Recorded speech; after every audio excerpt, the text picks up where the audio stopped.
Musiken tystnade bara en sekund direkt efter att hon skrattat. Så vad gör man med blomsterdekorationer till fartyg?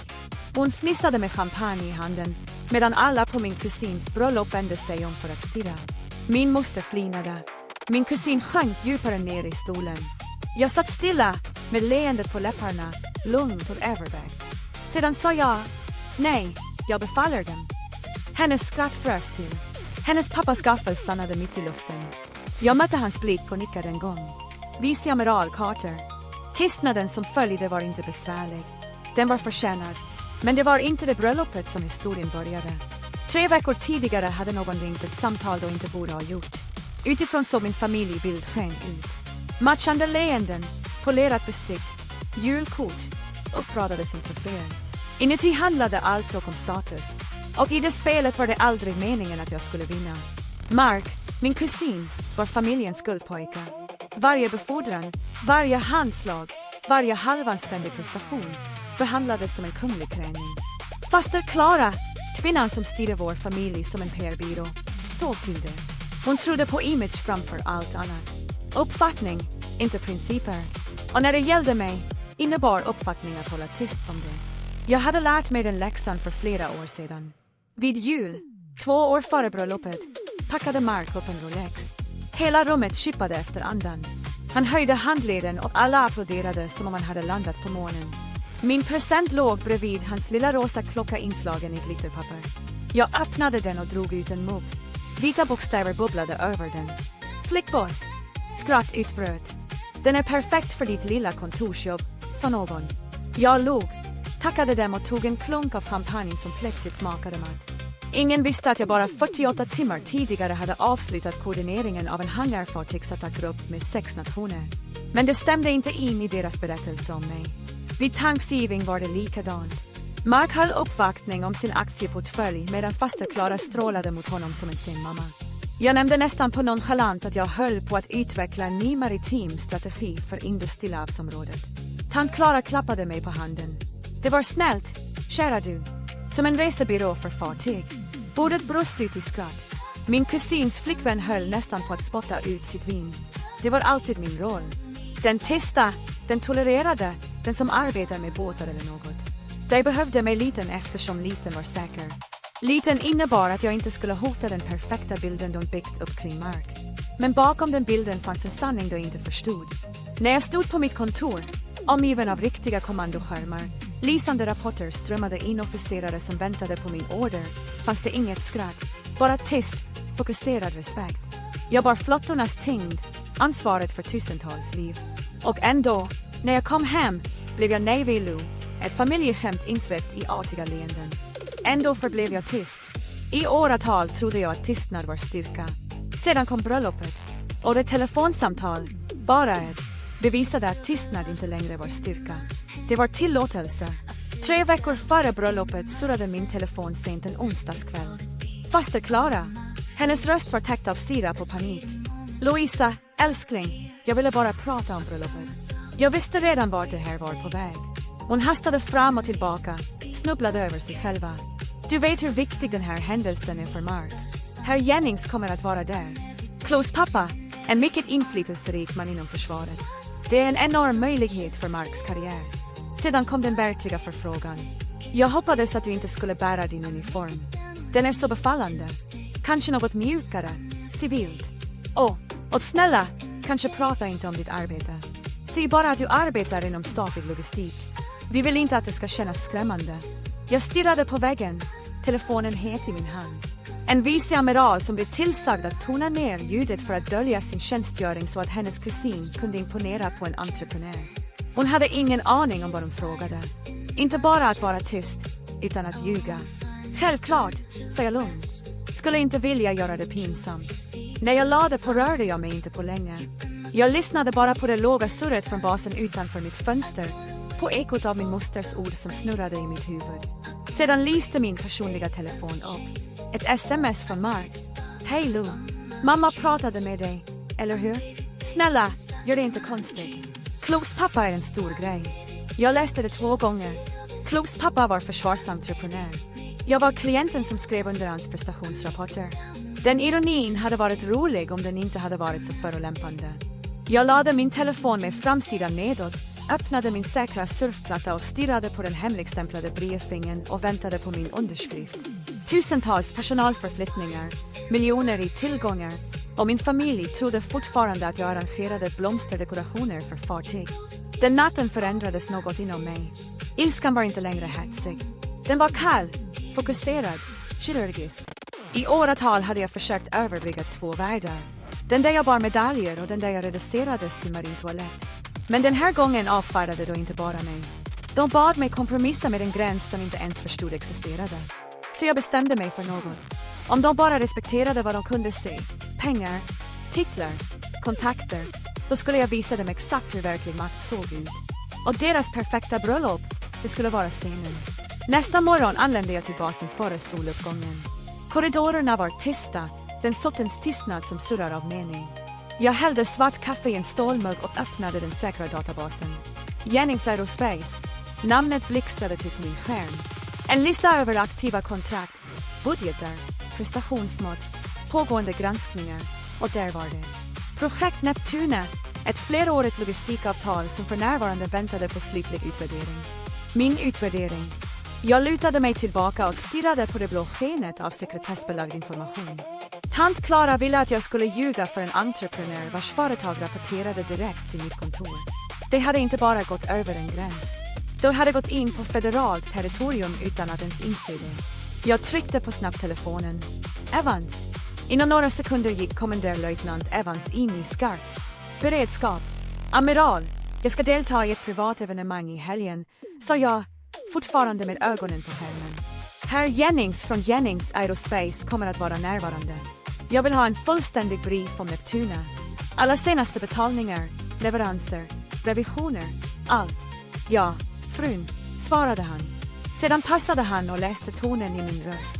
Full uniform, jag tittade upp, mötte hans blick. Inte jag, inte än.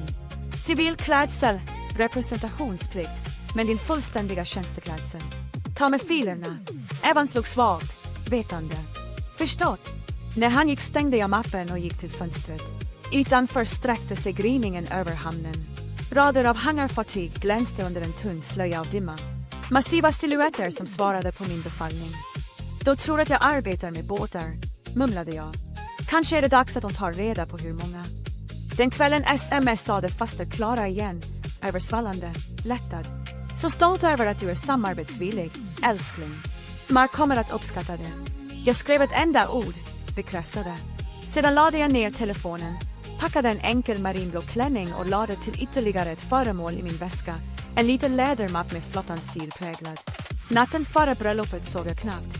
Inte av nervositet, utan av klarhet. I åratal hade jag tolererat deras okunnighet, deras skratt, deras självbelåtna leenden, deras insisterande på att jag skulle göra mig mindre så att de kunde känna sig större. Men det råder en sorts tystnad. Militären lär dig. Den sorten som inte är kapitulation, det är strategi. På morgonen var min plan klar. De hade bett mig att inte bära min uniform. Okej, jag skulle bära deras bekvämlighet som kamouflage. För i min värld är foglighet inte lydnad. Det är lockbete. Balsalen skimrade av gyllene ljus och skratt. Den sorten som bara pengar kan köpa. Servitörer gled mellan borden och en stråkkvartett spelade något elegant och glömskt. Jag stod nära kanten av folkmassan och tittade på människorna som trodde att den här natten var deras. Tant Clara fick syn på mig först. Hennes uttryck mjuknade av synlig lättnad när hon insåg att jag inte var i uniform. Du ser perfekt ut. Kära du, sa hon och tryckte min hand som om jag äntligen hade lärt mig lydnad. Så passande. Jag låg artigt. Självklart, tant Clara. Mark höll redan vid huvudbordet, visade sitt perfekta leende och skrattade alldeles för högt. Chloe svävade bredvid honom, glittrande i paljetter. Hennes champagneglas en rekvisita för hennes överlägsenhet. Hennes far, Mr. Jennings, satt mitt emot dem. Hans hållning var avslappnad och självsäker. Den typen av man som var van vid att bli behandlad som den viktigaste personen i vilket rum som helst. Ingen lade märke till Evans än. Han stod längst bak, tyst i full uniform, med en låst läderportfölj i handen. Han talade inte, rörde sig inte. Han väntade bara på kön. Middagen började. Tal följde. Rummet surrade av vin och skvaller. Den sortens självgratulationer som min familj hade fulländat. När musiken tog fart igen vände sig Chloe mot mig. Hennes ton var söt och skarp.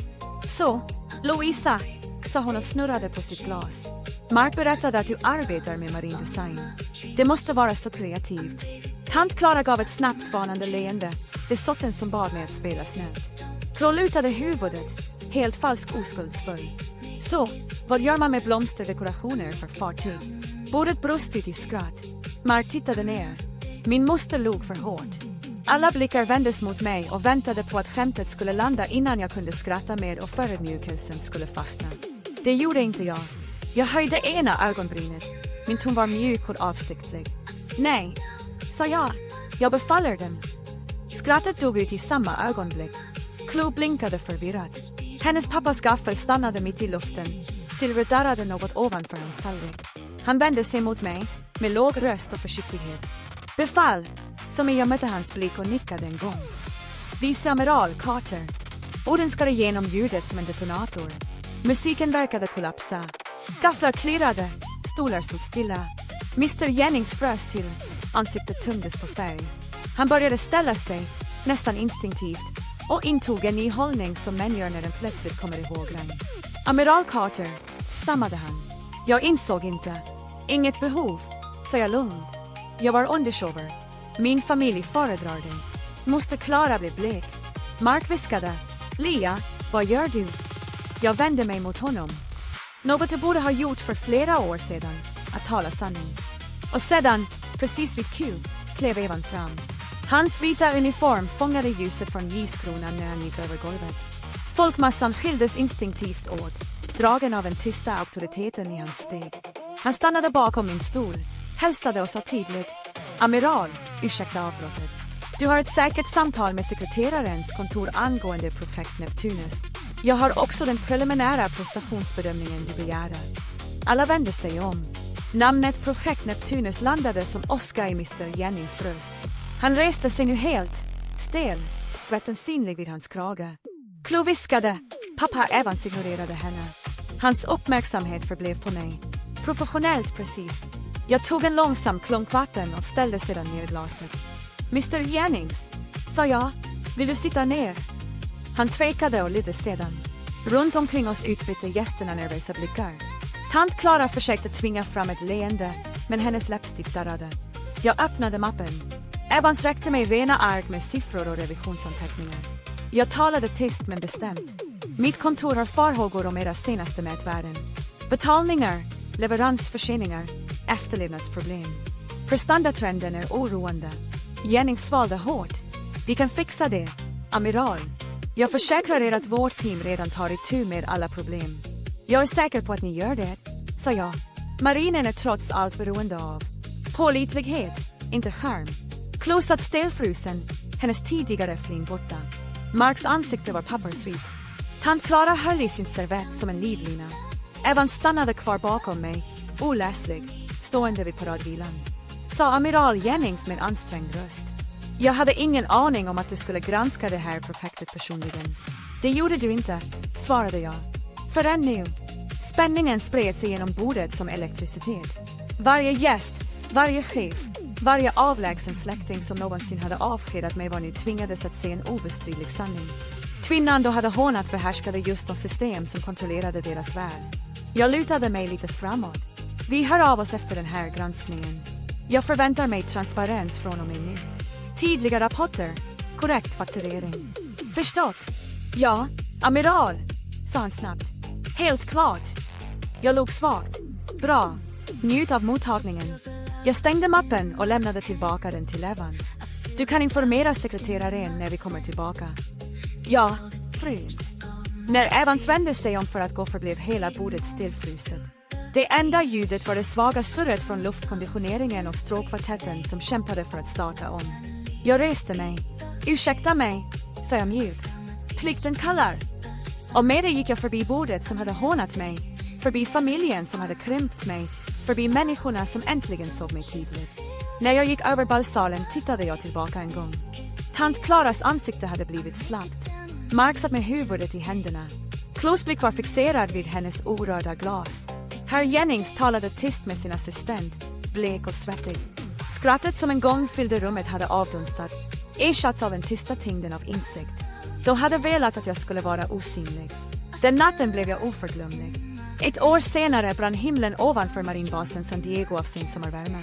Rader av sjömän stod i formation, deras uniformer vita mot solen. Jag stod vid podiet i full mundering, den gyllene flätan på min arm fångade ljuset. Viceamiral Louisa Carter. Medan han tog befälet var spikerns röst över paradplatsen. Applåderna som följde var inte artiga. Det var förtjänade. Jag tittade ut över havet av ansikten, män och kvinnor som förstod plikt, respekt, konsekvenser. Inte en enda av dem delade mitt blod, men de var min familj på alla sätt som betydde något. När ceremonin var över närmade sig min nya assistent med ett kuvert i famnen. Detta kom genom diplomatpåsen, frun. Inte officiellt.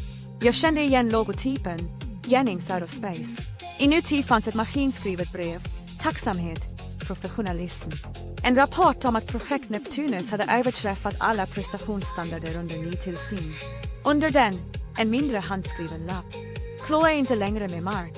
Hon praktiserar på en ideell organisation. Hon lär sig massor. RJ. Jag låg bara lätt. Jag antar att vi alla gjorde det. Den kvällen på mitt kontor med utsikt över hamnen såg jag transportörerna röra sig över vattnet, långsamt och avsiktligt. Min telefon surrade Marks namn på skärmen. Mamma säger, vi förstår nu. Vi är stolta över dig. Jag stirrade på meddelandet en lång stund innan jag tryckte på arkiv. Skärmens sken försvann in i rummets tysta surrande. Jag vände mig tillbaka mot fönstret. Fartygen rörde sig som stadiga konstellationer över havet. De hade en gång kallat mig Navy Lou. Nu visste den bättre. Hamnen skimrade i det avtagande ljuset. Vattnet var lugnt, ostört, precis som jag. Jag såg fartygen glida över horisonten.